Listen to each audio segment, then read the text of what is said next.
How to forget about coffee. Caffeine is the modern drug of choice in the working world, readily available, popular, quick to prepare, and naturally perfectly legal. As far as its health effects, I've heard both positive and negative reviews, so I'm not sticking to one side at the moment. One thing is clear, caffeine is addictive. And this property makes my opinion lean towards the opponents of coffee. When I was a teenager, I often drank soda, and cola was my favorite drink. At the time, I didn't drink coffee at all in college, and I rarely saw him either. But when I started programming computer games, I sometimes drank coffee daily for several months. But in the end, I always kicked the habit and forgot about caffeine for several months. It was like a cycle. Then I read Pour Your Heart Into It by Howard Schultz, which tells the history of Starbucks. Schultz is its president. In it, Schultz described different coffee-based blends so well that I got hooked on Starbucks for a while and tried all sorts of coffee blends, different espressos, soy cream, etc. I know not all coffee drinkers like Starbucks, my mom definitely doesn't, but I still consider their coffee to be one of the best. Another favorite of mine is Hawaiian Lion coffee. Yes, I even bought a great espresso machine and made my own soy cappuccinos. I don't drink dairy. I really liked the taste of different coffee blends, which were much better than the swill I drank in college. But it turned out to be very easy to get addicted to coffee, that is, to start drinking it not when I really wanted to, but simply out of habit. Today, I can still occasionally drink a cup, but rather as an exception. Basically, I don't drink any caffeine for whole weeks and months. It turned out that breaking with a bad habit is quite easy. Here are a couple of ways to do it. Method 1. From coffee to herbal tea. First, switch from coffee to tea. You will still get caffeine from tea, but not as much. Try good quality tea, not Lipton.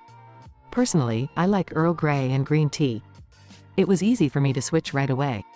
But if the abrupt transition is too hard for you, then go for a number of weeks equal to the number of cups of coffee you drink per day. For example, if you drank 4 cups of coffee a day, then in the first week you will have 3 cups of coffee and 1 tea, in the second 2 halves, in the third 1/3, and finally 0 quarters in the 4th week. The next step is to make the transition from regular tea to herbal tea that is caffeine-free. It's not decaffeinated tea. Herbal tea is not really a tea, but is close to it. Celestial Seasoning offers a wide variety of flavors. I recommend getting an assorted pack to see which varieties you like. You can go immediately, or you can gradually, according to the above method. You are finally free of caffeine. Method 2. From coffee to coffee substitutes. Switch from coffee to coffee substitutes.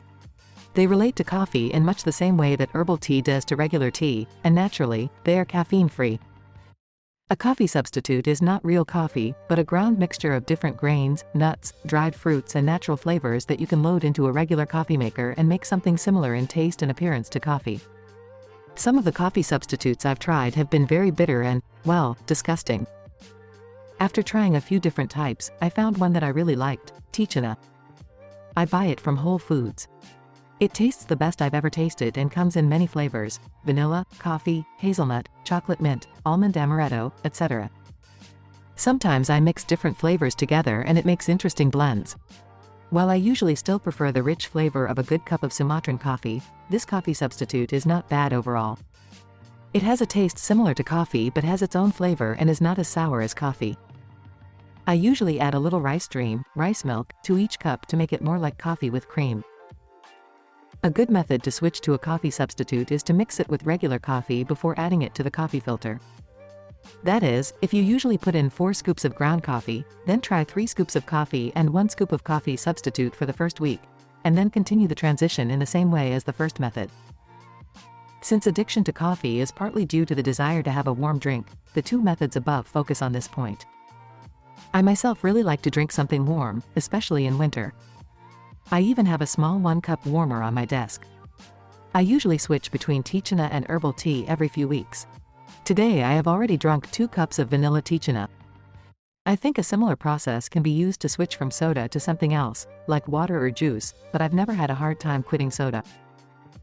I do not recommend decaffeinated coffee or tea because known carcinogens are used in the decaffeination process and the resulting beverages are still acidic. From what I've read on the subject, it turns out that then it's better to drink normal caffeinated coffee. When you give up caffeine, you may experience some withdrawal. If I drink 4 cups of coffee a day and then stop abruptly, my head and back hurt, and my emotions are generally not at their best for several days. But personally, I prefer to quit quickly rather than gradually. I'll deal with the break. Why give up coffee at all? I can't ignore the energy boost and mental boost that caffeine provides. But when I drink coffee, I notice negative side effects. Caffeine makes part of my brain overactive, but at the same time slows down another part. It becomes very easy for me to do something, but it is very difficult to determine what exactly needs to be done. If I drink a lot of coffee, I'm likely to spend many hours on low-priority tasks. Moreover, any of my useless habits that only take time will come to the fore for me. I become like a squirrel on a wheel, working more and more, but not getting closer to the goal. It becomes very difficult to take the whole picture and look at things globally if I use caffeine. Also, I feel that caffeine blocks my intuition and creativity to a great extent.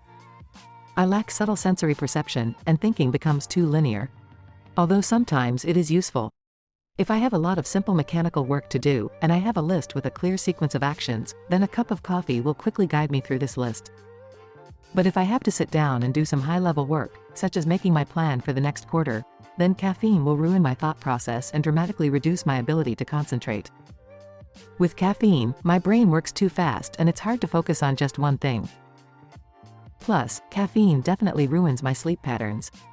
Even if I drink just 1 cup in the morning and don't touch coffee during the day, I still won't sleep as well as without coffee.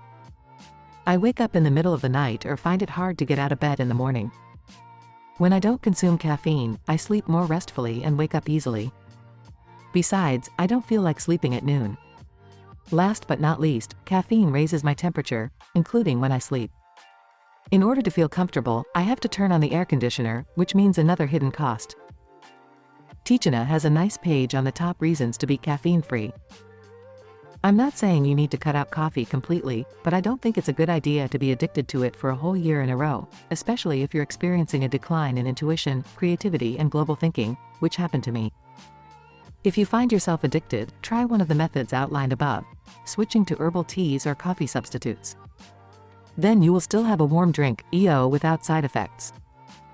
It seems to me that switching to another drink is easier than giving up all drinks altogether, but this is not necessarily true for everyone.